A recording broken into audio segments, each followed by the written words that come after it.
জাতীয় সিরাত উদযাপন কমিটি ঐতিহাসিক সরোয়ার্দী উদ্যান ঢাকা বিশ্ব মানবতার মহান বন্ধু মুহাম্মদুর রাসূলুল্লাহ সাল্লাল্লাহু আলাইহি ওয়াসাল্লামের জীবন চরিত্র সম্পর্কে আলোচনার এই পবিত্র অনুষ্ঠানের সম্মানিত সভাপতি বিশিষ্ট আলেমে দ্বীন জনাব মাওলানা আবু তাহের জিহাদি দামাত বারকাতুহুমুল আলিয়া, মঞ্চে বসা জাতীয় নেতৃবৃন্দ,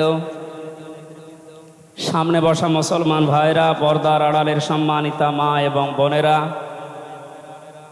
প্রশাসনের ভাইরা, প্রাণ প্রিয় ঢাকাবাসী, সবাইকে নিয়ে মহান রব্বুল ইজ্জাত আল জালালের দরবারে শুকরিয়া জানাচ্ছি, যিনি মহামানবের জীবন চরিত্র সম্পর্কে আলোচনার এই পবিত্র অনুষ্ঠানে আমাদেরকে হাজির হওয়ার তৌফিক দিলেন।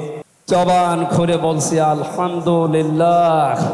কথা বলার প্রথমে আমি স্মরণ করছি 2024 সালের আগস্টের 5 তারিখ পর্যন্ত যারা মুক্তভাবে কথা বলার পরিবেশ তৈরি করে দেওয়ার জন্য নিজের জীবন পর্যন্ত দিয়ে গেলেন, শাহাদতের সর্বোচ্চ মাকাম আল্লাহ যেন তাদেরকে দান করে।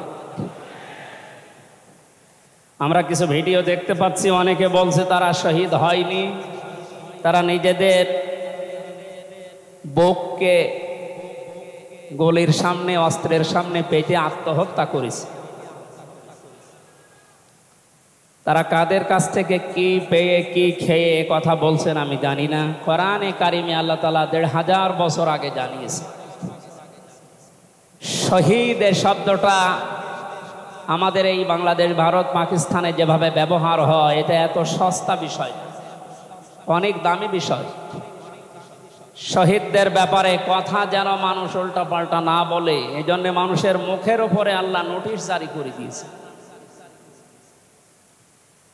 আল্লাহ পাক বলেন, ওয়ালা তাকুলু লিমান ইউকতালু ফি সাবিলিল্লাহি আমওয়াত বাল আহইয়াউন ইনদা বাল আহইয়াউ ওয়ালাকিন লা তাশউরুন। সূরা বাকারার 154 নম্বর আয়াতে আমি যতগুলো তাফসীর পড়েছি, সব মুফাসসির আয়াতের ব্যাপারে একই বক্তব্য দিয়েছেন।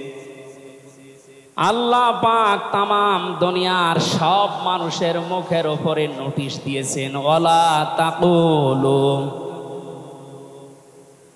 কেউ এ কথা বলবা না যে মানুষগুলো আমি আল্লাহর জন্য জীবন দিয়েছে, এরা মারা গেছে, কথা কখনো বলবা না। কারণ তারা জীবিত এবং তারা, তোমরা এই বিষয়টা বোঝো না, উপলব্ধি করতে পারো না। মুখের পরে মানুষ যেহেতু অন্তর দিয়ে ধারণা করতে পারে, এই জন্য আল্লাহ হৃদয়ের উপরে, অন্তরের উপরেও নোটিশ দিয়েছেন, ওয়ালা তাহসাবান্নাল্লাযীনা কুতিলু ফি সাবিলিল্লাহি আমওয়াতা বাল আহইয়াউন ইনদা রাব্বিহিম ইরযাকুন। সূরা আলে ইমরানের 169 নম্বর আয়াতে আল্লাহ জানিয়েছেন, মুখ দিয়ে তো বলাই যাবে না যে শহীদরা মারা গেছে, এমনকি অন্তরে ধারণাও আনবে না যে শহীদরা মারা গেছে, বরং তারা জীবিত এবং আমি আল্লাহর কাছে তারা রিজিক প্রাপ্ত হচ্ছে। বলেন আল্লাহু আকবার। এই আয়াতটা যে 100% বাস্তব। আমি কিছুদিন আগে গিয়েছিলাম গাইবান্ধা, বাংলাদেশ ইসলামী ছাত্র শিবিরের সদস্য ছিলেন ভাইটা। আগস্টের 5 তারিখের আগে তিনি জীবন দিয়েছেন জালিমের বুলেটের সামনে। শহীদ সাব্বির হোসাইন, 1 মাস পরে তার কবর ভেঙে গিয়েছিল এই বৃষ্টির পানিতে। তাজা রক্ত কবর থেকে বের হতে দেখা গিয়েছে। একটা মানুষ যদি খাবার না খাবে তাহলে রক্ত পেল কোথায়? এজন্য এগুলো যারা ছড়াচ্ছেন, আমরা আশা করব এই বিষয়গুলো আর সামনে নিয়ে আসবেন না। আমরা কোরআনে কারিমের আয়াতের উপরে 100% বিশ্বাস করি এবং এ কথা বলি, জালেমের জুলুমের সামনে যারা নিজের জীবন পর্যন্ত দিয়ে গেলেন আগস্টের 5 তারিখের আগ পর্যন্ত, প্রত্যেকেই শহীদ যাদের ঈমান আছে। এবং আল্লাহ তাদেরকে যেন শাহাদাতের সর্বোচ্চ মাকাম দান করেন, বলেন আমিন। কোথায় ছিলাম আমরা আর কোথায় আসি এখনো বাস্তবতা টের পান না।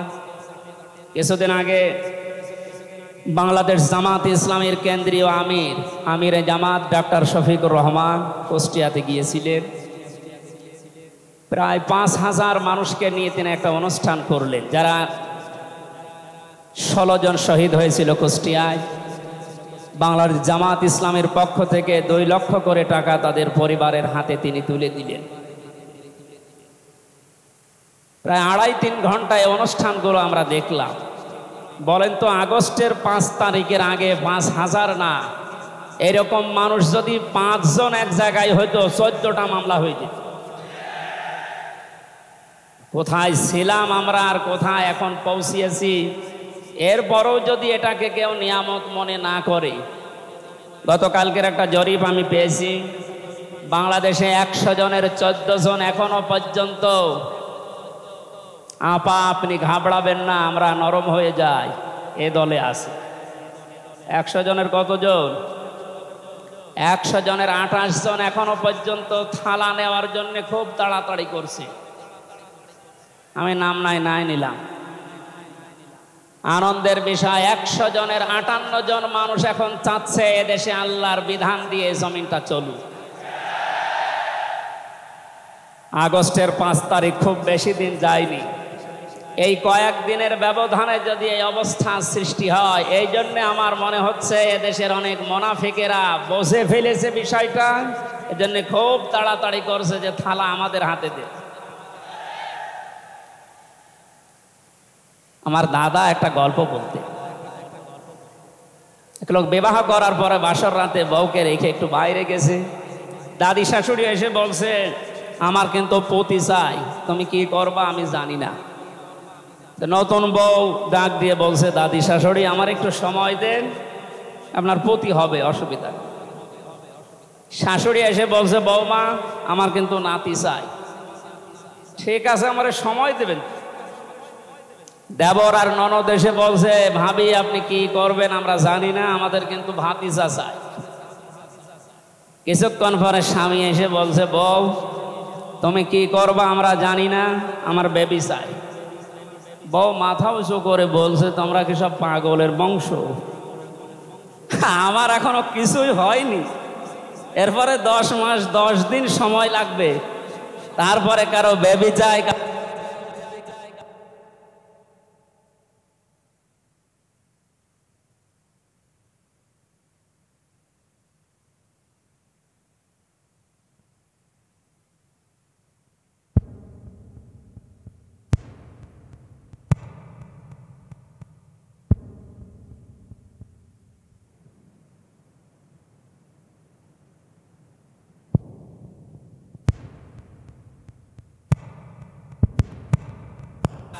সম্মানজনক এবং যুক্তিপূর্ণ সময় তাদেরকে দিতে চায়, যেন দিনের ভোট আর রাতে না হয়। কথা বলেন না কেন? সুতরাং সম্মানজনক সময় নিয়ে তারা ঠিক ব্যবস্থা করবে। যারা খুব তাড়াতাড়ি করছেন, 10 মাস 10 দিন সময় দেবেন না, এমনিতেই বেবি অনেকে ফ্ল্যাক্সি লোড করে নিয়ে আসবে বাড়ি থেকে। সুতরাং আমরা চাচ্ছি, সংস্কার যখন আরম্ভ হয়েছে দেশে, 1628টা চেয়ার আছে এই দেশের মেন চেয়ার, এই চেয়ার না, যিনি পালিয়েছে তার চেয়ার থেকে শুরু করে এদেশের ওসি সাহেবের চেয়ার পর্যন্ত আপনি গণনা করবেন, 1628টা চেয়ার হয়। আমরা চাই খুব তাড়াতাড়ি যারা দায়িত্বে আছেন এই 1628টা চেয়ার যেন খুব তাড়াতাড়ি পরিবর্তন করা হয়, কারণ এগুলো সব ওই জালেমদের দোষর। এগুলো পাল্টিয়ে বৈষম্যের শিকার হয়ে 15.5 বছর যারা ওএসডি হয়েছিলেন, যারা নিজেদের চেয়ার পর্যন্ত পৌঁছাতে পারে নাই, আমরা চাই তাদেরকে এই সমস্ত জায়গাগুলোতে দেওয়া হোক। জালেমদেরকে আল্লাহ হেদায়েত দেয় না, তার বাস্তব প্রমাণ কালকের একটা কল রেকর্ড। একজনের জন্মদিন নাকি গোপালগঞ্জে পালন করতে দেয়নি এক ওসি সাহেব, এই জন্য বাইরের দেশ থেকে তাকে হুমকি দিচ্ছে যে তার নাম লিস্ট করে রাখো, আমি যদি কোনোদিন আসি তার খবর কর। আমি কথাটা শোনার পরে মিলালাম, আল্লাহু লা ইয়াহদিল কওমাজ জালিমিন। আল্লাহ যে ইহদি দিয়েছেন মোজারে, বর্তমান ভবিষ্যৎ, প্রেজেন্ট ফিউচার, আল্লাহ তাআলা জানিয়েছেন যে আমি জালেমদেরকে হেদায়েত দিচ্ছি না, দেবও না। কালকের কল রেকর্ড শোনার পরে আমার মনে হচ্ছে ওনার কপালে হেদায়েত নেই এবং আল্লাহ দেবেও না। নয়তো এত কিছু হওয়ার পরেও এই লোকটা হুমকি দিতে পারে, আপনার বিশ্বাস হয়? হেদায়েত চাই না, কারণ আমরা হেদায়েত চাইলেও আল্লাহ দেবেন না। জালেমদের হেদায়েত দেবেন না আল্লাহ নিজে জানিয়েছেন, কারণ জালেমদের বিরুদ্ধে মামলা দায়ের করবে আল্লাহ নিজে। এটা আমি বানালাম।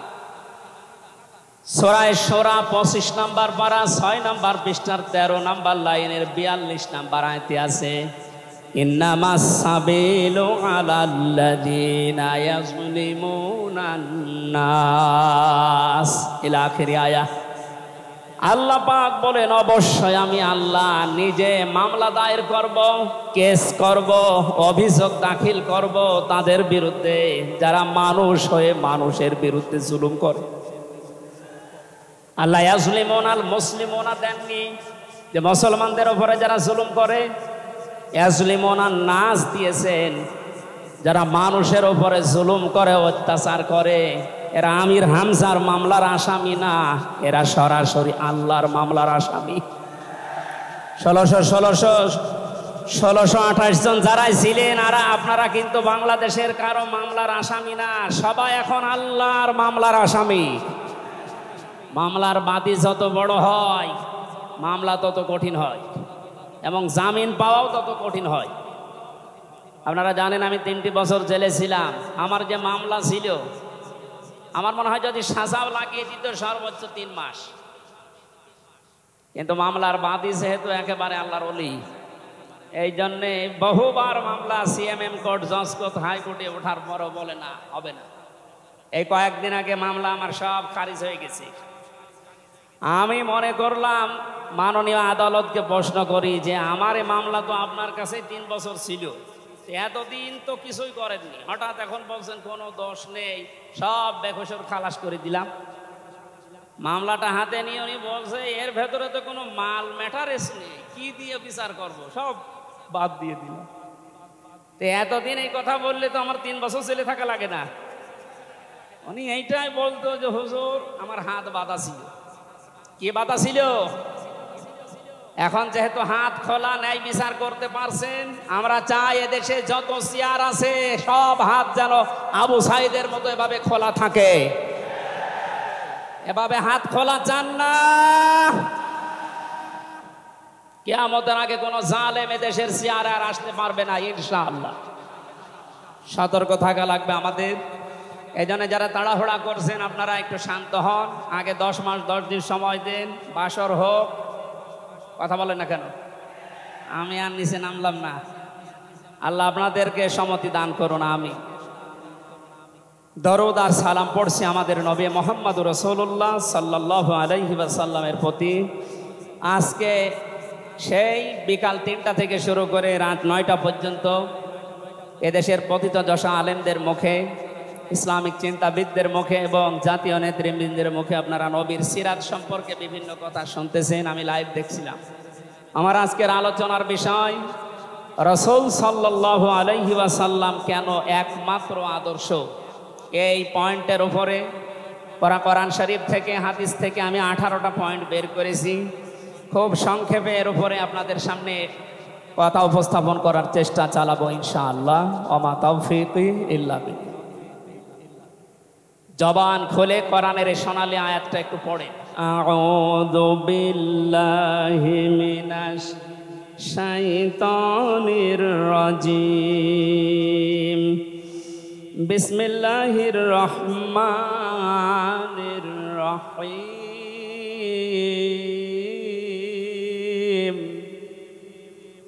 লাকাদ কানা লাকুম ফি রাসূলিল্লাহি উসওয়াতুন হাসানাহ। সাদাকতা ইয়া রাব্বানা। সূরা আহজাব 21 নম্বর আয়াতের প্রথম অংশ আমরা তেলাওয়াত করলাম। আমার আলোচনার বিষয় হচ্ছে বিশ্বনবী কেন একমাত্র আদর্শ।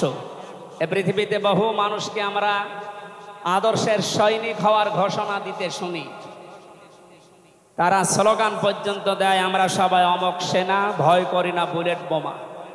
আজকের আলোচনার পর এটা ক্লিয়ার হবে, বিশ্বনবী বাদ দিয়ে অন্য কারো আদর্শের সেনার ঘোষণা যদি কেউ দেয়, এ মারা গেলে নবীর সুপারিশ থেকে বঞ্চিত ও চির জাহান্নামী। আমরা যেহেতু মানুষ এবং আমরা মুসলিম, আমরা জাহান্নামে যেতে চাই না। এই ছোট্ট ভুলের কারণে এই ভুলটা আজকে শুধরিয়ে নেব ইনশাআল্লাহ। সূরা আহজাব কোন সূরা বলেন তো? এটা ক্লাস চলছে, ছাত্রের মতো জবাব দেবে। আহজাব শব্দের শাব্দিক অর্থ দল সমূহ। এর এক বচনে হচ্ছে হিজবুন। হিজবুন মানে দল। পৃথিবীতে দল আছে দুইটা। প্রশ্ন আসতে পারে, বাংলাদেশে প্রায় ৭৩টার উপরে দল, আর দল দুইটা মানে? হ্যাঁ, দল একটা হচ্ছে আল্লাহর দল, একটা হচ্ছে শয়তানের দল।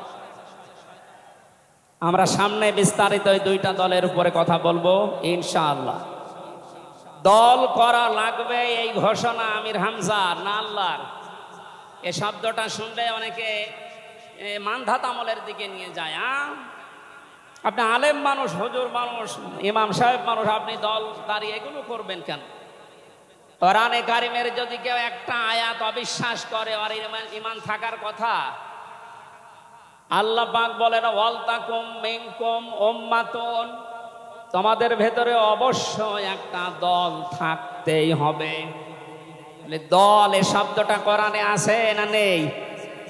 দল এই বাংলায় নেই, কিন্তু উম্মাতুন এ শব্দ তো আছে। আমি সেই দিন গাইবান্ধায় ওই দিন আলোচনা করার পরে একজন মুসলিম হয়েছিল, জিজ্ঞাসা করলাম। পরবর্তীতে ওই দিন আলোচনার বিষয় ছিল ভোট। উনি শিক্ষিত মানুষ, আমারে জিজ্ঞাসা করছে, আপনি ভোট এই শব্দ নিয়ে আসলেন, কোরআনে হাদিসে এই শব্দ আছে? এটা তো আরবি। হ্যাঁ আছে। আমানাত শব্দটা কোরআনে আছে। তাফসিরে মারিফুল কোরআন আল্লামা শফি রহমতুল্লাহ আলাইহি আমানতের প্রায় 19টা অর্থ দিয়েছেন। তার ভেতরে অন্যতম অর্থ হচ্ছে ভোট দেওয়া, রায় দেওয়া, সমর্থন দেওয়া। সুতরাং কেউ যদি ভোট এটাকে দুনিয়ার কোনো বিষয় মনে করে এড়িয়ে যায়, সে কিন্তু মরণের পরে ধরা খাবে। কথা বলেন, আমরা আখেরাতে আদালতে ধরা খেতে চাই, আমরা বাঁচতে চাই। সুতরাং দল মাস্ট বি, করাই লাগবে। যে দলের কর্মসূচি দুইটা, তারা ভালো কাজে আদেশ করবে, অন্যায় কাজে বাধা দেবে। আল্লাহর ভাষা এরাই হচ্ছে সফল কাম দল। এদেশে যত দল আছে, এই দুইটি কর্মসূচি কারা পালন করে আপনি অবশ্যই দেখতে পাচ্ছেন। আপনার বিবেকের কাছে প্রশ্ন করে আপনি সামনে আগাবেন ইনশাআল্লাহ। তাহলে নবীজি আমাদের জন্য একমাত্র আদর্শ কেন? এর এক নম্বরে আমি পেয়েছি, তার জীবনটা আমাদের কাছে পরিষ্কার। এই কারণে পৃথিবীতে আমরা যত নেতা নেত্রীকে মেনে চলতে দেখি, যে কোনো রাজনৈতিক দলের নেতা নেত্রী আপনি হন, ওই রাজনৈতিক দলে যাকে মানেন তার চরিত্র জীবন আপনার কাছে কিন্তু পরিষ্কার না। কথা বলে না কেন? আমি নাম ধরে বলছি, আওয়ামী লীগ যারা করতেন, এখন আওয়ামী লীগ দেশে আছে কিনা আমি জানি না, আছে বললাম ওই যে 14%, ওরাও এখনো পর্যন্ত তওবা করে ফিরে আসার চেষ্টায় আছে। আল্লাহ যেন তাদেরকে তাওফিক দেন। আর যদি হেদায়েত না থাকে, দোয়া করেও তো হবে না, আল্লাহ যেন তাদেরকে মায়ের কাছে পাঠিয়ে দেন। একটু আস্তে বলেন ভাই, এটা জোরে বলার দরকার নেই। জীবনী পরিষ্কার হওয়ার কথা বলছিলাম। যারা করতেন আওয়ামী লীগ, বলেন তো আপনার বিবেকের কাছে, শেখ হাসিনা জীবনে কোনোদিন একটা মিথ্যা কথা বলেনি, এ গ্যারান্টি আপনি দিতে পারবেন? না না, এ কথা বলা ভুল হয়ে গেল। ওনার সারা জীবনে কোনো সত্য কথা আছে কিনা আমার সন্দেহ। আমার এই 33 বছর বয়সে তো আমি কোনো সত্য কথা ওনার কাছ থেকে শুনলাম। কথা বললেই মিথ্যা কথা বল, ওইটা নয় বাদ দিলাম। আমি আর একজনের ধরে, বিএনপি যারা করেন, খালেদা জিয়া জীবনে একটা মিথ্যা কথা বলেনি, এ কথা আপনি গ্যারান্টি দিতে পারবেন? জামাত ইসলাম যারা করে, তারা এ কথার গ্যারান্টি দিতে পারবেন যে মরহুম শহীদ মতিউর রহমান নিজামী জীবনে মিথ্যা কথা বলেনি? বলেন না। চরমনাই পীরের মুরিদ যারা, তারা কি গ্যারান্টি দিতে পারে সৈয়দ রেজাউল করিম জীবনেও মিথ্যা কথা বলেনি? একজনের ব্যাপারে গ্যারান্টি আছে, আল্লাহ নিজে গ্যারান্টি দিয়েছেন, তার 63 বছরে একটা মিথ্যা কথা নেই।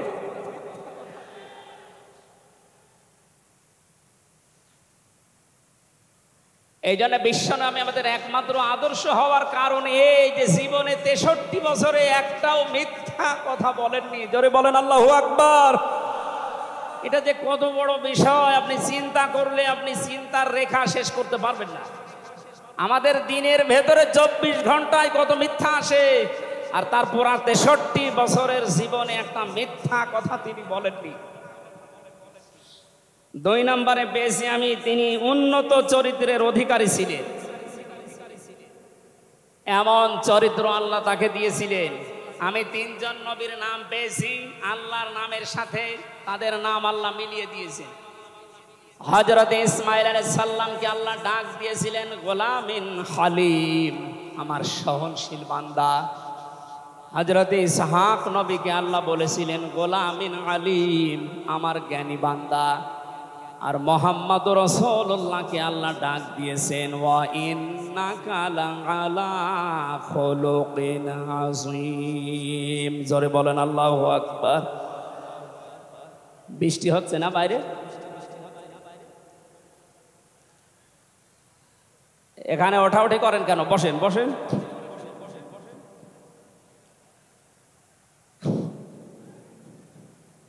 এই কোরআনের আলোচনার ভেতরে কথা বললে কিন্তু গুনাহ হবে ভাই, কথা বলা যাবে না। কষ্ট হলে ওইভাবে থাকেন, কথা বলবেন না। 3 নম্বরে পেয়েছি আমি সূরা ইউনূসের 58 নম্বর আয়াতে আল্লাহ তাআলা জানিয়েছেন বিশ্ব নবী তোমাদের জন্য একমাত্র আদর্শ হওয়ার কারণ তিনি শ্রেষ্ঠ সম্পদ। قل بفضل الله وبرحمته فبذلك فليفرحوا هو خير مما يجمعون। নবী আপনি বলুন, তাম দুনিয়ার মানুষেরা যা গেইন করে, যা অ্যাচিভ করে, যা অর্জন করে, যা কিছু পেয়ে আনন্দে আছে, আমি আল্লাহর কাছে এই পৃথিবীর শ্রেষ্ঠ সম্পদ হচ্ছে আপনি। জোরে বলেন আল্লাহু আকবার। সুতরাং আপনার আদর্শ পেয়েছে যারা, সে মানুষগুলো যেন আনন্দে থাকে, তারা যেন খুশি হয়। এই জন্য আগস্টের 5 তারিখের আগ পর্যন্ত এদেশের 100 জনের মাত্র 15 জন মানুষ বিশ্ব নবীকে একমাত্র আদর্শ মানতেন। তারা খুশি ছিলেন, রাজি ছিলেন। মাত্র 1 মাস কয়েক দিনের ব্যবধানে এই যে 100 জনের এখন 58 জন মানুষ বিশ্ব নবী ছাড়া আর কাউকে বুঝতে চাচ্ছে না। সময়টা যেতে দিনে দেশের 100 জনের 100 জন মানুষ চাইবে বিশ্ব নবী ছাড়া কারো আদর্শ মানি না। ওকে সংক্ষেপ করছে আমাদের প্রধান অতিথি এসে পড়েছেন। এই জন্যে 4 নম্বরে পেয়েছি এই পৃথিবীর ময়দানে বিশ্ব নবী মুহাম্মদুর রাসূলুল্লাহ হচ্ছেন আল্লাহর পক্ষ থেকে আমাদের জন্য, বিশেষ করে মুমিনদের জন্য সবচাইতে বড় অনুগ্রহ।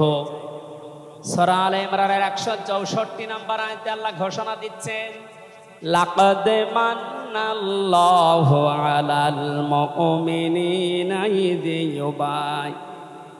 লাকাদ মান্নাল্লাহু আলাল মুমিনিনা ইয বাআসা ফীহিম রাসূলা ইলা আখির আয়াত। অবশ্যই মুমিনদের জন্য এই পৃথিবীর ময়দানে বিশ্বনবী মুহাম্মদুর রাসূলুল্লাহ আল্লাহর পক্ষ থেকে একটা অনুগ্রহ। আমরা এক একটা আয়াতের ভেতরে বিভিন্ন তাফসীর অনুযায়ী যত কথা আল্লাহ জানিয়েছেন নবীর সম্পর্কে, প্রচন্ড গরম, আপনাদের কষ্ট হবে যেন আমি খুব সামারাইজ করছি। 6 নম্বরে পৃথিবীর ময়দানে বিশ্বনবী একমাত্র আদর্শ হওয়ার পেছনে কারণ এই, তিনি গোটা জাহানের জন্য ছিলেন একমাত্র রহমত। সূরা আম্বিয়ার 107 নম্বর আয়াতে আল্লাহ এই ঘোষণা দিয়েছেন ওমা আরসালনাকা ইল্লা রাহমাতাল লিল আলামিন। বলেন আল্লাহু আকবার। আল্লাহ আলম বলেন না যে শুধু পৃথিবীর জন্য, আলামিন যত জগৎ আল্লাহ বাজিয়েছেন আর যত জগতে আল্লাহর যত সৃষ্টি আছে, এতানাজ্জালুল আমরু বাইনাহুন্না, প্রতিটি জগতে ওই সৃষ্টি অনুযায়ী আল্লাহর বিধিবিধান নাজিল হচ্ছে।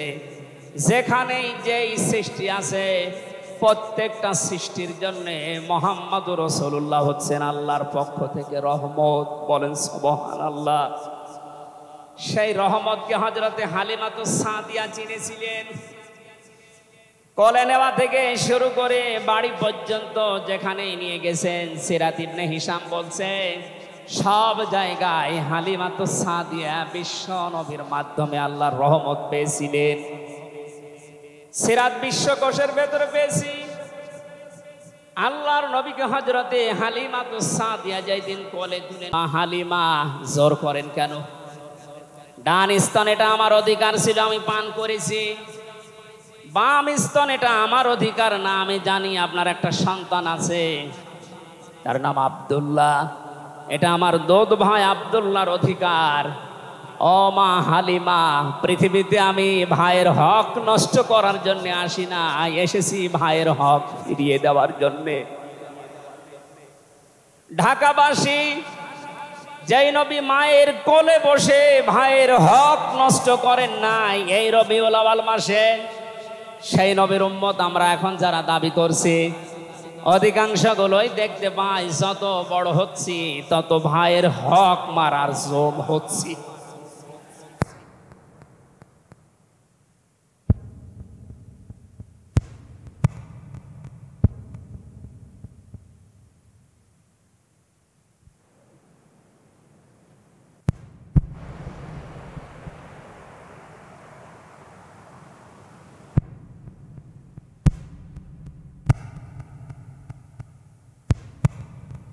হয়ে গেছে।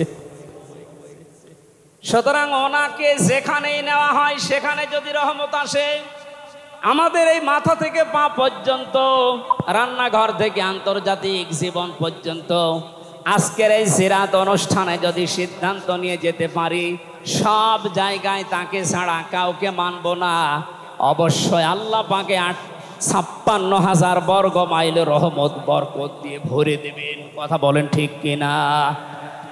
আল্লাহ যেন এটা দেন আমাদের মাধ্যমে, বলেন আমিন। 6 নাম্বারটা 7 নাম্বারটা খুব গুরুত্বপূর্ণ, এইটার ব্যাখ্যা করার জন্য আমি 8-10 মিনিট সময় নিলাম, একটু খেয়াল করবেন। বিশ্বনবী আমাদের একমাত্র আদর্শ, এই কারণে 7 নাম্বার পয়েন্টে আমি কোরআন থেকে নিয়েছি।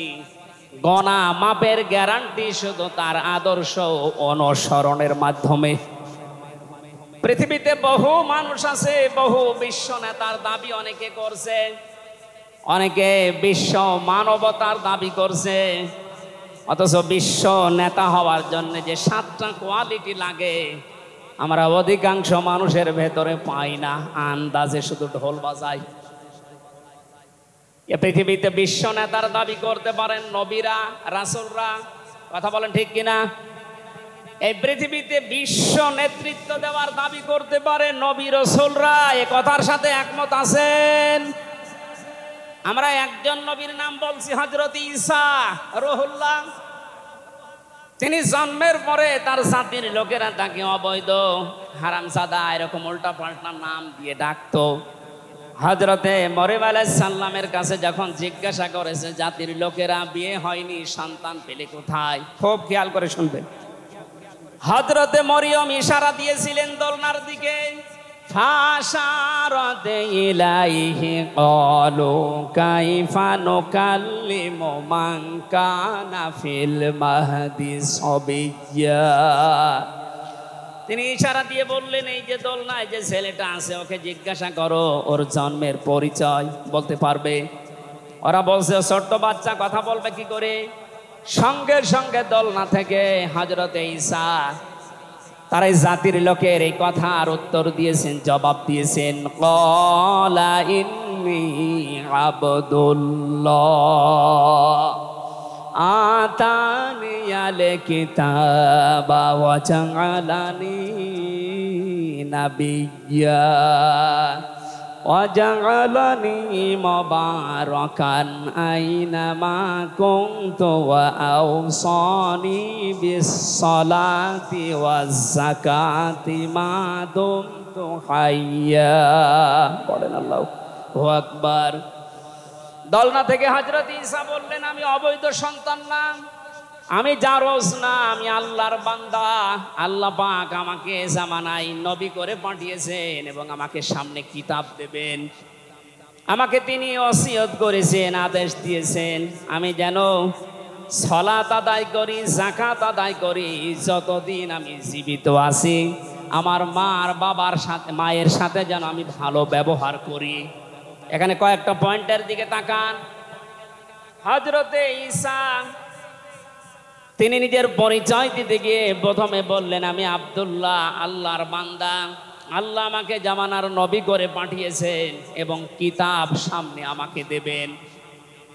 আজ পৃথিবীর ময়দানে যারা বিশ্ব নেতা হওয়ার কথা জানায়, যাদেরকে দাবি করা হয়, দেখেন তো এ মানুষগুলোর বাবা এক ধর্মের, মা আর এক ধর্মের।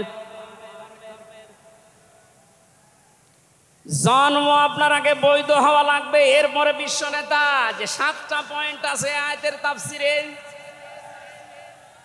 অত জোরে বলার দরকার নেই, আপনি বুঝলেই হবে। বিশ্ব নেতা হওয়ার জন্য প্রথম কোয়ালিটি থাকবে, আপনার জন্ম হওয়া লাগবে বৈধ। এ পৃথিবীর প্রত্যেকটা নবীর জন্ম ছিল বৈধ, কোন নবী অবৈধ না। কথা বলেন। অথচ এখন অনেককে এমন দাবি করে আকাশে তোলা হচ্ছে যার মা এক ধর্মের, বাবা আর এক। আমি বাকি 6টা নাই বলব। ঢাকাবাসী, এবার আসেন তো সূরা আলে ইমরানের 131 নম্বর আয়াতের এই ব্যাখ্যাটা বলার জন্য আমি এই আশপাশে যাচ্ছিলাম। বিশ্ব নবীকে অনুসরণ করলে জীবনের গুনাহ মাপের গ্যারান্টি দিয়েছেন কে? এতদিনে আয়াত যেভাবে শুনেছেন ওইভাবে না, যেহেতু এখন ডিজিটাল যুগ, ডিজিটাল কায়দায় শোনা লাগবে। কুল ইন কুনতুম তুহিব্বুনাল্লাহা ফাত্তাবিউনি ইউহিব্বুকুমুল্লাহ ওয়া ইয়াগফির লাকুম যুনুবাকুম আল্লাহু গফুরুর রহিম। এটা তাফসিরে ফি জিলালিল কোরআনে সাইয়্যিদ কুতুব বিস্তারিত দিয়েছেন, আমি শুধু ইঙ্গিত দিচ্ছি, একটু তাকান। আল্লাহ পাক বলেন, নবী আপনি বলুন, যদি আল্লাহকে ভালোবাসি এ দাবি তোমাদের থাকে, এ দাবি আমাদের আছে না নেই? আল্লাহকে আমরা ভালোবাসি এ দাবি আছে না নেই? আল্লাহ বলেন এ দাবি যারা করে তাদেরকে আপনি বলেন যে ফাত্তাবিউনি, তারা যেন আপনার অনুসরণ করে। আল্লাহ পাক বলেন তারা যদি আপনার অনুসরণ করে ইউহিব্বুকুমুল্লাহ, আমি আল্লাহ নিজেই তাদেরকে ভালোবাসা আরম্ভ করব। আমি যদি কাউকে ভালোবাসি তার জীবনের অপরাধগুলো মাফ করে দেই, আমি গফুর, আমি রহিম। এ পর্যন্ত বাংলা অর্থ ছিল। এবার আসেন ব্যাখ্যায়। এদিকে আসেন আপনারা, এদিকে আসেন। ফাত্তাবিউনি, আমার অনুসরণ করো, আমাকে দেখে দেখে চলো। এখন এই অনুসরণ করা লাগবে কি নবীজির জীবনের আংশিক না পূর্ণাঙ্গ? আরো জোরে বলেন, আংশিক না পূর্ণাঙ্গ? আব্দুল্লাহ ইবনে উবাইয়ের দিকে তাকান, এ লোকটা অনুসরণ করেছিল কিন্তু আংশিক। এজন্য মুনাফিকের সর্দার হয়ে মারা গেছে। কথা বলেন ঠিক কিনা? তার নামাজ ছিল রসুলের মতো, রোজা ছিল রসুলের মতো, নবীজির পেছনে হজ করেছে, নবীজির সাথে, বিশ্ব নবীর সাথে ইফতারি করেছে, কিন্তু বিশ্ব নবী এই পৃথিবীর নেতা এটা সে মানত না। আজ বাংলা সহ বিশ্বে বহু মুসলমান এই থিওরিতে আছে, তারা নামাজ রসুলের মতো পড়ে, রোজা রসুলের মতো রাখে, কিন্তু সমাজ নবীজি, রাষ্ট্র নবীজি 10 বছর কোরআন দিয়ে চালিয়েছিলেন, এইটা মানতে তারা রাজি না। এ মানুষগুলোর অনুসরণ হচ্ছে আংশিক না পূর্ণাঙ্গ? সুতরাং আংশিক অনুসরণ করলে আল্লাহ কি আপনাকে ভালোবাসা আরম্ভ করবে না। ইহবিব এটা মোজারে, বর্তমান ভবিষ্যৎ, প্রেজেন্ট ফিউচার। যখন আপনি পূর্ণাঙ্গ অনুসরণ করার জন্য দাড়ি থেকে মাথা থেকে শুরু করে পা পর্যন্ত, রান্নাঘর থেকে শুরু করে আন্তর্জাতিক জীবন পর্যন্ত সব জায়গায় বিশ্ব নবীকে অনুসরণের সিদ্ধান্ত নিয়ে নেমে পড়বেন, আল্লাহ তখন ভালোবাসা আরম্ভ করবে। আয়াত অনুযায়ী দেশে এখনো যারা পূর্ণাঙ্গ অনুসরণ আরম্ভ করেননি, একটু নিজের দিকে তাকিয়ে ভাবেন তো। আপনি 14 বার হজ করতে পারেন, 24 বছর রোজা রাখতে পারেন, প্রতিদিন 72 রাকাত নামাজ পড়তে পারেন নফল, কিন্তু এখনো পর্যন্ত আল্লাহর ভালোবাসা আপনি পাওয়া শুরু করেন। এ কথা বুঝে এসেছে? সুতরাং আমাদের অনুসরণ হবে কি আংশিক না পূর্ণাঙ্গ? আরো জোরে বলেন। নবীজির মতো নামাজ পড়া যেমন, বিশ্ব নবীর মতো রাষ্ট্র চালাতেও হবে ওই রকম। নবীজি জানিয়েছেন, মান মাতা ওয়ালাম ইয়াখযু ওয়ালাম ইউহাদ্দিস বিহি নাফসাহু মাতা আলা শুবাতিন মিনান নিফাক। যে লোকটা মরে গেল কিন্তু তার এই চিন্তা ভাবনা ছিল না যে জমিন আল্লাহর কোরআন দিয়ে চলুক, এই লোকটা মুনাফিক হয়ে মরবে, কেউ তাকে বাঁচাতে পারবে না। অথচ এই হাদিসটা সামনে নিয়ে বাংলাদেশে আমরা এখনো অনেককে নামাজ পড়া, রোজা রাখা, দাড়ি রাখা, জুব্বা গায়ে দেওয়া মানুষকেও মুনাফিক হয়ে মরার সম্ভাবনা দেখতে পাচ্ছি। কথা বলে ঠিক কিনা? সুতরাং আমরা চাই নবীজি যেভাবে নামাজ পড়েছিলেন, বিশ্ব নবী যেভাবে রাষ্ট্র চালিয়েছিলেন, ওইভাবে আমাদের এই দেশটাও 10 বছর চলুক। আমিরে জামাত ডাক্তার শফিকুর রহমান কয়েকদিন আগে ঘোষণা দিয়েছেন, 15 বছর লাগবে না, মাত্র 10টা বছর আমাদের হাতে দেন, আমরা গ্যারান্টি দিতে পারি এ দেশের মানুষকে। 9টা পয়েন্ট ওখানে উনি দিয়েছেন, সবগুলোর বাস্তবায়ন করে এই 16 কোটি মানুষকে উনি দেখাবেন। এটাকে আজ অনেকে রাজনীতি মনে করে উল্টাপাল্টা দিকে নিয়ে যাচ্ছেন। আমার বিশ্ববিদ্যালয়ে থাকাকালীন এক দুষ্টু বন্ধু ছিল, 10 বছর নবী কোরআন দিয়ে রাষ্ট্র চালিয়ে বলতে পেরেছিলেন, খায়রুল কুরুনি করনি, আমার যুগ শ্রেষ্ঠ যুগ। আমাদের দেশটা 53 বছর স্বাধীন হয়েছে, 1 বছরও কোরআন দিয়ে চলেছে। এই জন্যে তো কোনো জিনিস নিরাপদ না। আমার ছোট দাদা উনি বলছিলেন যে হজে যাওয়ার পরে দেখি একটা ঘড়ি পড়ে আছে, মোবাইল ঘড়ি।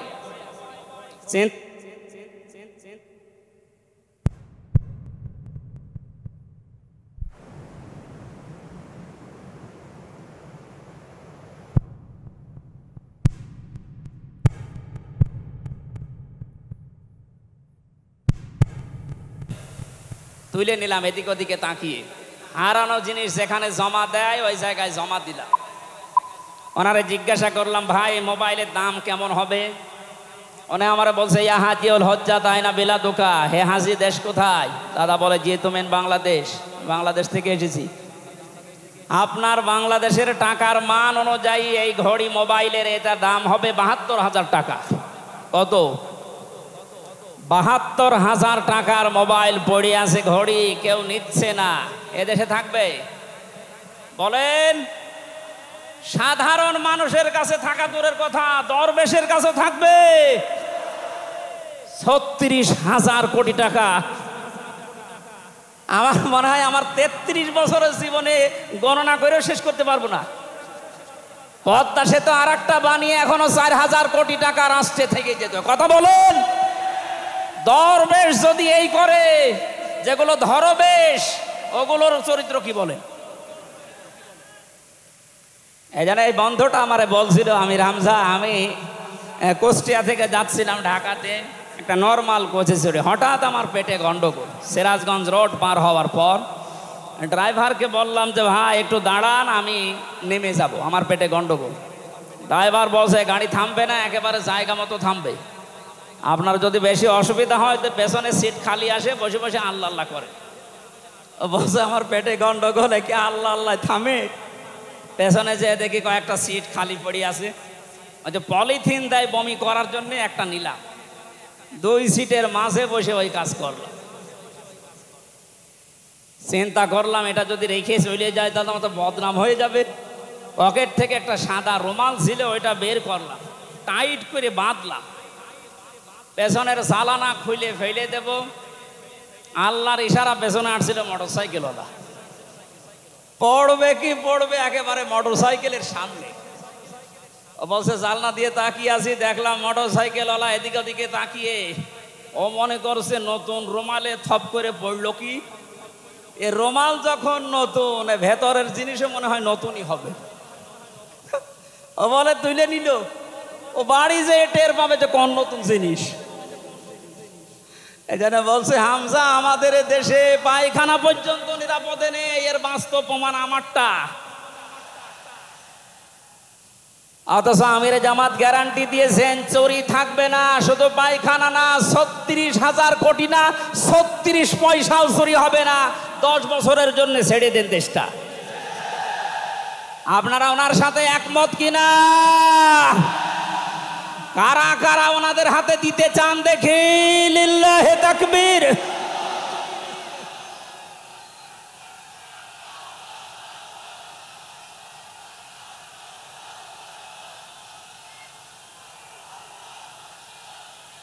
আলহামদুলিল্লাহ ভাই, এটা রেকর্ড হচ্ছে। এটা শুধু এই সামিয়ানার নিচে নেই, 18 কোটি মানুষ শুনতেছে। যারা এই ময়দানের থেকে হাত তোলা দেখে তারাও হাত তুলেছে।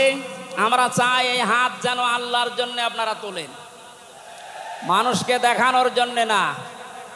সুতরাং আমরা যদি বিশ্ব নবী মোহাম্মদুর রাসূলুল্লাহর অনুসরণ আংশিক করি, আল্লাহর ভালোবাসা পাওয়া এখনো আমরা আরম্ভ করিনি। এই হিসাবে এদেশের অনেক পীর, অনেক ইমাম, অনেক খতিব, অনেক আলেম, অনেক জনতা এখনো আল্লাহর ভালোবাসা পাওয়া আরম্ভ করেনি। গোনা মাফ, জান্নাত তো দূরের কথা। কারণ আল্লাহর ভালোবাসা যে পাওয়া আরম্ভ করবে, তার জীবনের গোনাগুলো আল্লাহ মাফ করবে, তাকে জান্নাতে দেবে। সুতরাং রাসূলুল্লাহ আমাদের একমাত্র আদর্শ হওয়ার কারণেই তাকে অনুসরণ করলে এ গ্যারান্টি পাওয়া যায় যে জীবনের গোনা আল্লাহ মাফ করে দেন। জোরে বলেন সুবহানাল্লাহ। 9 নম্বরে পেয়েছি, বিশ্ব নবীর সাথে কেউ যদি বিয়াদবি করে তাহলে সে ধ্বংস হয়ে যাবে। আপনি তাকান, তার আপন চাচা আবু লাহাব, এটা যদি সিরাতুন নবী মাহফিল, আমাদের ঢাকাতে এগুলো হয়তো নেই, এগুলো চট্টগ্রাম আর সিলেট বিভাগে বেশি পাওয়া যায়। রবিউল আউয়াল মাস আজকে শেষ, এ মাস আসলেই অনেককে দেখি নবীর জন্ম নিয়ে, নবীর মিলাদ নিয়ে আনন্দে আত্মহারা হয়ে যায়। পরিষ্কার ভাষায় বলছি, বাংলার মানুষেরা, নবীর মহাব্বত, নবীর ভালোবাসা মাস্ট বি লাগবেই। কিন্তু নবীর জন্ম নিয়ে, নবীর মিলাদ নিয়ে যদি কেউ শুধু আনন্দ করে মেতে থাকে, নবীর আদর্শর কোনো খোঁজ নেই, আপনি এই মুহূর্তে জেনে নিতে পারেন যে আপনি জাহান্নামী। তার প্রমাণ নবীজির আপন চাচা আবু লাহাব আর আবু তালেব। এই দুইজন চাচা নবীর আদর্শ পেয়ে খুশি ছিল না, তারা নবীর জন্ম পেয়ে খুশি ছিল। নবীর মিলাদে, নবীর জন্মে তারা এত খুশি হয়েছিল, আবু লাহাব নিজের কাজের মেয়েকে পর্যন্ত আজাদ করে দিয়েছিল। আবু তালিব নিজের সন্তান হযরতে আলীকেও কাছে রাখতো না। আল্লাহর নবীর জন্মে লোকটা এত বেশি খুশি হয়েছিল, যতদিন পর্যন্ত তার আন্ডারে ছিল নবীজি, ততদিন নিজের ছেলে বাদ দিয়ে বিশ্ব নবীকে কাছে রেখে ঘুমাতো। অথচ তাদের পুরা দুইজনের জীবন আমি পড়ে দেখেছি।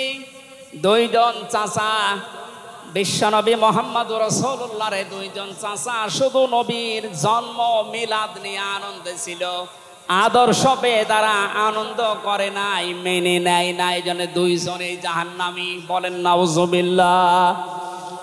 সিস্টেম অপর পৃষ্ঠায় দেখুন, আরো দুইজন চাচার নাম আমরা জানি, হযরতে হামজা, হযরতে আব্বাস রাদিয়াল্লাহু তাআলা আনহুমা। এই দুইজন চাচা শুধু নবীর জন্মে মিলাদে খুশি ছিলেন না, তারা নবীর আদর্শ পেয়ে খুশি হয়েছিলেন। এই জন্যে দুইজনেই জান্নাতি। বলেন সুবহানাল্লাহ। হযরতে হামজা, হযরতে আব্বাস যে জান্নাতে গেছে কোনো সন্দেহ আছে? আল্লাহ কোরআনের আয়াত নাযিল করেছেন তাদের নামে, রাদিয়াল্লাহু আনহুম ওয়া রাদু আন।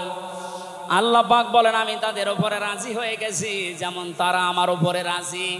সুতরাং হযরতে আব্বাস, হযরতে হামজা দুইজনেই নবীর আদর্শ মানার কারণে জান্নাতি। আমরা এদের মতো হতে চাই, বলেন আমিন। এখানে একটা কথা আছে, হযরতে হামজা আব্বাস রাদিয়াল্লাহু তাআলা আনহু তিনি কিন্তু অনেক আগে মুসলমান হয়েছিলেন, গোপনে তো প্রকাশ করেননি। এই মাসলাটা বলছি এই কারণে 152 জন সমন্বয়কের ভেতরে 108 জন বাংলাদেশ ইসলামী ছাত্র শিবিরের নেতা এবং পরীক্ষিত কর্মী। তারা আজ অনেক জালেম এবং অনেক মুনাফিক পর্যন্ত, এমন অনেক আলেম নামে জালেম পর্যন্ত এই বিষদগার করছে। নাম যেহেতু দেখেছে ছাত্র শিবির, এই জন্য তাদের চুলকানি। কেন ওরা এতদিন পরিচয় প্রকাশ না করে এই কাজ করলো? ওরা মুনাফিক, ওরা শয়তান। যেখানে বিশ্বজিতের মতো হিন্দু সে রেহাই পায় না, সেখানে পরিচয় দিয়ে মার খাবে। সুতরাং সাদিক সাহেব এবং এস.এম. ফরহাদ ভাই সহ যারা পরিচয় গোপন করে এই জালেমের বিদায়ের জন্য এই বিপ্লব আমাদেরকে এনে দিয়েছেন, তাদেরকে প্রত্যেক থানায়, জেলায়, রাজধানীতে সংবর্ধনা দেওয়া দরকার। তারা এটা এমনিতেই করে নাই, তারা হযরতে আব্বাসের জীবন থেকে করেছে। অথচ হযরত আব্বাস রাসূলের বিরুদ্ধে বদরের ময়দানে বিরুদ্ধে যুদ্ধ করার জন্য আবু জাহেলের পক্ষ নিয়ে গিয়েছিল, অথচ তিনি ওই সময় মুসলমান। তার মানে নিজের পরিচয় গোপন করে বাস্তবতার নিরিখে স্থান কাল পাত্র বেদে একটা কৌশল, এটা একটা হেকমা। ও জীবনে কোরআনই পড়ে নাই, হাদিস পড়ে নাই, ও ফতোয়া দিচ্ছে যে এ হচ্ছে মুনাফিক। এই জন্য ওনারা যা করেছে, আমি এখানে 9টা পয়েন্ট এনেছিলাম। সাদিক সাহেব ভাই সহ, এস.এম. ফরহাদ ভাই সহ 108 জন যা করেছে, সব নবীদের থেকে, নবীর মাদের থেকে, নবীর সাহাবীদের থেকে, নবীজির চাচার থেকে শিক্ষা নিয়ে এই হিকমতটা অবলম্বন করেছে। আল্লাহ তাদেরকে যেন সর্বোচ্চ মাকাম দান করেন, বলেন আমিন।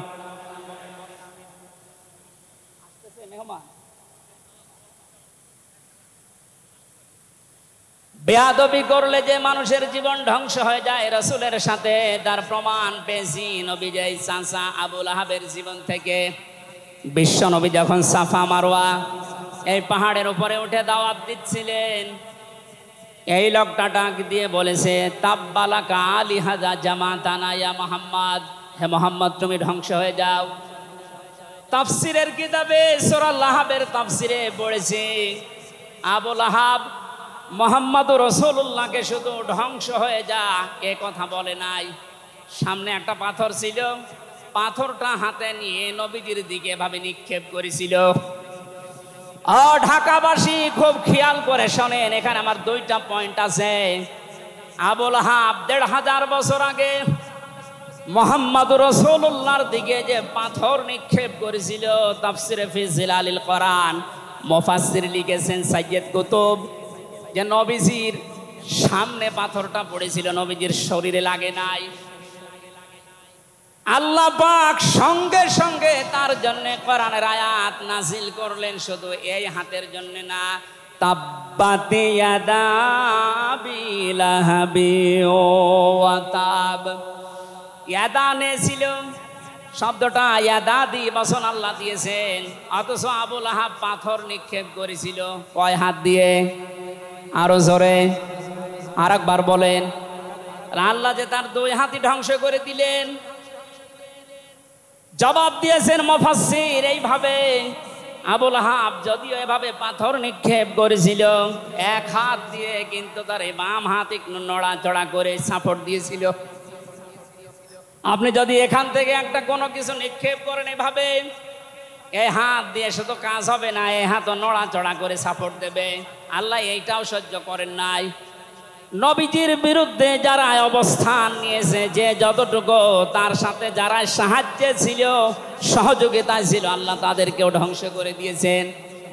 এই 15.5 বছরে আল্লাহর নবীর আদর্শকে, তার শিক্ষাকে, শিক্ষা ব্যবস্থা থেকে ডাইরেক্ট ডান হাতের মতো, অনেকে বাম হাতের মতো পেছন দরজা দিয়ে নাড়াচাড়া করে উল্টিয়ে ফেলেছিলেন। এই কথা বলেন না কেন? হযরতে আবু বকর আর নবীজির সেই সারে গারে সুরের সেই ঘটনাটা আমাদের শিক্ষা ব্যবস্থায় এখন আর নেই।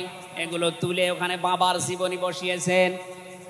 সুতরাং নবীজিকে যারা আঘাত দিয়ে শিক্ষা ব্যবস্থা থেকে 96% মুসলমানের এই দেশে নবীর আদর্শ বাদ দিয়ে অন্য কাউকে যারা বসাতে চেয়েছিলেন, যারা ডাইরেক্ট এগুলো করেছিলেন, যেগুলো মন্ত্রণালয়ের দায়িত্বে ছিল, বাম হাত দিয়ে যারা পেছন দরজা দিয়ে নাড়াচাড়া দিয়েছেন, উপদেষ্টা মণ্ডলের ভেতরে 2 জন আছে, তারা সমকামিতা প্রমোট করছেন, আমরা শুনতে পাচ্ছি। পাঠ্যপুস্তকে যে পরিবর্ধন আনার চেষ্টায় আছেন, 96% মুসলমান কিন্তু ঘুমিয়ে যায়নি, এরা এখনো জেগে আছে। আমিরে জামাত কুষ্টিয়ায় সেদিন ঘোষণা দিয়েছে, দেশের মুসলমানের এখন আর 5 তারিখের আগের মতো ঘুমিয়ে নেই, সব সজাগ আছি আমরা। আরো জোরে বলেন। সুতরাং যারা ডান হাত দিয়ে চেষ্টা করছেন আল্লাহ বিরোধী, রাসূল বিরোধী, মানবতা বিরোধী এই কাজগুলোকে প্রমোট করার জন্যে, বাস্তবায়নের জন্যে, আর পেছনের দরজা দিয়ে যারা বিভিন্ন নাম নিয়ে আবুল আহাবের বাম হাতের মতো নাড়াচাড়া দিচ্ছেন, আল্লাহ পাক যদি ধরে আবুল আহাবের মতো ডান হাত বাম হাত সব কিন্তু ধ্বংস করে ছাড়বে। এই জন্য আমরা সাবধান বাণী উচ্চারণ করছি। এগুলোই যারা আছেন, আমি নাম নিলাম না, ছাত্র জনতা যেভাবে আপনাদেরকে উপদেষ্টা বানিয়েছে, আপনি 152 জনের 108 জনের দেখতে পারছেন না। এই মানুষগুলো কি চাই? 108 জন না, আমি 152 জনের সাথে যোগাযোগ রেখে দেখেছি, সবাই চায় এদেশে আল্লাহর বিধান চালু হোক। এই রবিউল আউয়াল মাসে রাসূলের চরিত্র যেভাবে শুনি, ওটা যেন বাস্তবে দেখতে পাই, সেটা চালু হোক। 53 বছর তো দেখলেন, বাবা চালিয়েছিল, দুর্ভিক্ষে মরেছে অনেকে, আমি দেখি না, আমার তো 33 বছর, এ মুরব্বীরা দেখেছি। স্বামী চালিয়েছিল অনেকের চাচা চালিয়েছে 9 বছর, ভাবি চালিয়েছে, এমনকি বউ চালিয়েছে, এটা তো দেখলাম। এখন শুধুমাত্র কোরআন দিয়ে চললে, নবীর আদর্শ দিয়ে চললে দেশটা কেমন দেখা যায় এটা দেখতে বাকি আছে। এটা আপনারা দেখতে চান না সামনে? আমার জীবনের সবচাইতে বড় শখ, আকাঙ্ক্ষা, তামান্না এইটা, চর্ম চোখে যেন আল্লাহ আমাকে দেখায় যে 56,000 বর্গ মাইল তার কালাম দিয়ে চলছে। এটা দিয়ে চললে যে কেমন দেখা যায়, এটা মিনি জান্নাত হয়ে যাবে। আপনি বিশ্বাস করেন, এটা মিনি জান্নাত হয়ে যাবে। অনেকের এখনো পর্যন্ত শ্বশুর ভয় দেখাচ্ছে। আমিরে জামাত সেদিন বলেনি যে শ্বশুর ভয় দেখাচ্ছে মেয়েদেরকে যে তোমাদের ঘর বন্দি করে রাখবে। অনেকে যারা ডাইল খায়, মামা বাবা খায়, লাল পানি খায়, এরা কি খাবে? দেশটা যদি কোরআন দিয়ে চলে, নবীর আদর্শ দিয়ে চলে, পুরা দেশটা হয়ে যাবে মসজিদের মতো। মসজিদে প্রবেশ করলে যত বড় বিড়ি খোর হোক, যত বড় ডাইল খোর হোক, যত বড় বাবা খোর হোক, আর লাল পানি যেই খায়, ওই পরিবেশে গেলে কেউ কি চাইবে যে একটু লাল পানি খাই? কারণ পরিবেশটাই রহমত দিয়ে ভরপুর। কথা বলেন ঠিক কিনা? এজন্য মসজিদে প্রবেশ করতে হলে আল্লাহর রহমত আমরা কামনা করি। আল্লাহুম্মা আফতাহলি আবওয়াবা রহমাতিক। পুরা জায়গাটাই রহমত দিয়ে ভরপুর। আল্লাহর কোরআনের বিধান সেখানে চলে, এজন্য পুরা জায়গাটা রহমত দিয়ে ভরপুর করা। এই দেশটায় যদি আল্লাহর বিধান চালু হয়, রাসূলের আদর্শ চালু করতে পারি আমরা, পুরা দেশটা হয়ে যাবে মসজিদের মতো। তখন আর লাল পানি খেতে, বিড়ি খেতে আপনার মনে চাইবে না ইনশাআল্লাহ।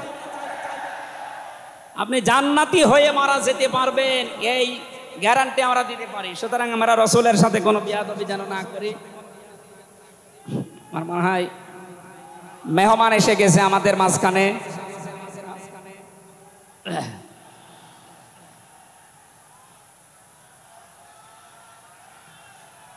লিল্লাহে তাকবীর। আওলাদে রাসূলের আগমন, আওলাদে রাসূলের আগমন। আমাদের মাহফিলের প্রধান অতিথি আওলাদে রাসূল আল্লামা আনোয়ার হোসাইন তাহের আল জাবেরি আল মাদানী মাদ্দাজিল্লাহুল আলী আমাদের মাঝে এসে গেছেন। আমরা যে প্রচণ্ড গরমে আপনারা কষ্ট পাচ্ছেন এবং উনি যেহেতু এসে গেছে এখন আর কথা বলা মনে হয় ঠিক হবে না। আমি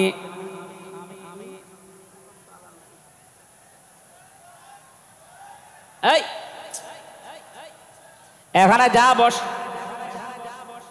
এখানে যা বসা আছে সব আমার উস্তাদের উস্তাদ।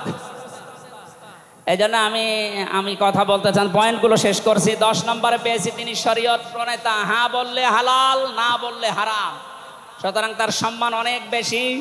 11 নম্বরে তিনি ছিলেন দাঈ ইলাল্লাহ, তিনি ডাকতেন শুধুমাত্র আল্লাহর দিকে। কার দিকে? আমি একটা পয়েন্ট এখানে বলি, খুব খেয়াল করে শুনবেন। সূরা হামিম সেজদার 33 নম্বর আয়াতটা এতদিন যেভাবে শুনেছেন ওইভাবে না, একটু ভালো করে খেয়াল করে শোনেন। আল্লাহ পাক বলেন ওমান আহসানু কাওলাম মিম্মান দাআ ইলাল্লাহি ওয়া আমিলা সালিহাও ওয়া ক্বালা ইন্নানি মিনাল মুসলিমিন। ওই লোকটার কথার চাইতে আর উত্তম কথা কে বলে দুনিয়ায়? যে লোকটা আল্লাহর দিকে মানুষকে ডাকে, নিজে ভালো ভালো কাজের আঞ্জাম দেয় আর নিজে পরিচয় ওপেন করে। এখন এমন জায়গা অনেক আছে যেখানে আমি মুসলমান এ কথা বলা এখনো সম্ভব না। সুতরাং আয়াতের 3 নাম্বার, এটা যদি বাস্তব এই চর্মচোখে দেখতে চান যে আমি মুসলমান, এই পরিচয় দিয়ে আমি এই পৃথিবীতে টিকে থাকতে চাই, তাহলে এই দেশটা কোরআনের হাতে দেওয়া লাগবে, মাস্ট বি। কথা বলেন ঠিক কিনা? সুতরাং আমাদের এখন থেকে ডাক হবে কোনো পীরের দিকে না, কোনো বাবার দিকে না, আমাদের একমাত্র ডাক হবে আল্লাহর দিকে। জোরে বলেন আমিন। 12 নম্বরে বেশি তিনি যুদ্ধবন্দীদের সাথে এমন ভালো আচরণ করতেন। ইয়ামামার একজনের নাম পড়লাম হাদিসের পাতায়, বিগ লিডার ছিলেন এই লোকটা, সামামা ইবনে ওয়াসাল রাদিয়াল্লাহু তাআলা আনহু। বদরের ময়দানে তিনি ধরা পড়লেন, সাহাবীরা তাকে বেঁধে রেখেছে মসজিদের ভেতরে খুঁটির সাথে। নবীজি এসে বললেন, সামামা কেমন লাগে তোমার, কি আচরণ আমার কাছে আশা করো? লোকটা বলে, মুহাম্মদ সাল্লাল্লাহু আলাইহি সাল্লাম আপনি আমাকে মেরেও ফেলতে পারেন, ছেড়েও দিতে পারেন। নবীজি তাকে বললেন, সামামা এই দুনিয়ায় শেষ দুনিয়া না, আর একটা জগৎ আমাদের সামনে আসে। ইসলামের বিশাল কিছু তার সামনে তুলে ধরলেন। বাড়িতে যাওয়ার পরে নিজের হাতে রান্না করে খাবার পাঠালেন তার জন্য। দ্বিতীয় দিন আবার তাকে দাওয়াত দিলেন ইসলামের। বিশ্ব নবী নিজে উটের দুধ এক সাহাবীকে দিয়ে দহন করিয়ে গরম করে পাঠালেন। মনে হচ্ছে তিনি জামায় আদর করছেন, অথচ সে লোকটা যুদ্ধবন্দী। একটা যুদ্ধবন্দী মানুষের সাথে বিশ্ব নবীর যে আচরণ, এ পৃথিবী অবাক হয়ে গেছে। অথচ এই 15.5 বছরে যুদ্ধবন্দী না, কারাবন্দী, তাও অন্যায় ভাবে। আরে ভাই, আমার তো 3 বছর পরে যেহেতু মামলা খালাস করে দিয়েছে, আদালত কর্তৃক প্রমাণ হয়েছে যে আমি নির্দোষ, আমার কোনো দোষ নেই, তাহলে আমরা মামলার আয়ু থেকে শুরু করে একেবারে ওই উপর পর্যন্ত যিনি পালিয়েছেন এ পর্যন্ত যারা জড়িত ছিল, আমি চাই তাদের প্রত্যেকে যেন 3 বছর জেলে থাকে। এইটাই নাই বিচার হবে। কথা বলে না কেন? আমার জন্য 3 বছর, ব্যারিস্টার আরমানের জন্য 8 বছর, 11 বছর। কত বছর? আপনি যে চট করে ঢুকে পড়বেন, আগে 11 বছর থাকেন, এরপরে।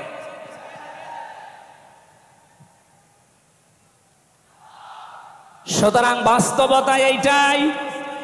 শত্রুদের সাথে তিনি যুদ্ধবন্দীদের সাথে কি আচরণ করলেন, আর আমরা অন্যায় ভাবে কারাবন্দীদের সাথে। আমি তো অন্যেরটা জানি না, নিজেরটার সাথে বলছি। এই যে মুরব্বী মানুষ বসে আছে মাওলানা রফিকুল ইসলাম খান, এই মুরব্বীর পায়ে বেড়ি দিয়ে, হাতে হ্যান্ডকাপ দিয়ে, মাথায় দড়ি দিয়ে মনে হচ্ছে গরু টেনে নিয়ে যাচ্ছে। আমার 11 ঘন্টা টাঙিয়ে রেখেছিল, অথচ নিজেরাই বলছিল যে আপনার কোনো দোষ নেই, আমরা জানি। দোষ নেই, আমরা ধরে রেখেছেন কেন, ছেড়ে দেন। বলে না, উপরের নির্দেশ। কোথায় পৌঁছিয়েছিল দেশটা। আর তারা এই রবিউল আউয়াল আসলে একদিন ছুটি দিত নবীর জন্মদিন পালন করার জন্য। নবীর আদর্শের কোনো খোঁজ খবর তাদের কাছে নেই। এই ওসামা ইবনে ওয়াসাল নবীজির আচরণ থেকে শেষ পর্যন্ত বাপদাদার ধর্ম ত্যাগ করে ইসলাম কবুল করেছিলেন। এই 15 বছর যদি এরকম কিছু দেখাতে পারতেন, লাখের উপরে মানুষ জেল খাটতেছে, আমার মনে হয় 100 জনের 70 জন মানুষ এই দেশে জেল খাটে কিচ্ছু জানে না, বিশেষ করে 15.5 বছর। এই মানুষগুলো আপনার দলে অন্তত না আসলে আপনার জন্য দোয়া করত। এরপরে আমি পেয়েছি বিশ্ব নবীকে একমাত্র আদর্শ হওয়ার কারণ তিনি শত্রুদের সাথে এমন আচরণ দেখিয়েছিলেন, পৃথিবীতে ইতিহাস হয়ে আছে। তায়েফে তিনি দোয়া করেছিলেন, আল্লাহুম্মা হাদি কওমি ফাইন্নাহুম লা ইয়ালামুন। 14 নম্বরে পেয়েছি তিনি নবী এবং রাসূলদের নেতা ছিলেন। 15 নম্বরে ছিল তার বক্ষ ছিল উন্মুক্ত। 16 নম্বরে পেয়েছি তিনি ছিলেন লাইট বা আলো। 17 নম্বরে তিনি ছিলেন স্নেহময় মমতাময়। 18 নম্বরে তিনি ছিলেন কমল হৃদয়ের অধিকারী। এক একটা শব্দের ভেতরে লক্ষ লক্ষ কথা আল্লাহ লুকিয়ে রেখেছে। রাসূলের জীবনে 1 ঘন্টা 1.5 ঘন্টায় না, কিয়ামত পর্যন্ত যদি কেউ আলোচনা করে, আমি 31টা বিষয় সাজিয়েছি এক একটা পাঠ অনুযায়ী। সুতরাং এরকম যদি শুরু হয় তো 31 দিন একাধারে লাগার কথা আমার এই ক্ষুদ্র জ্ঞানে।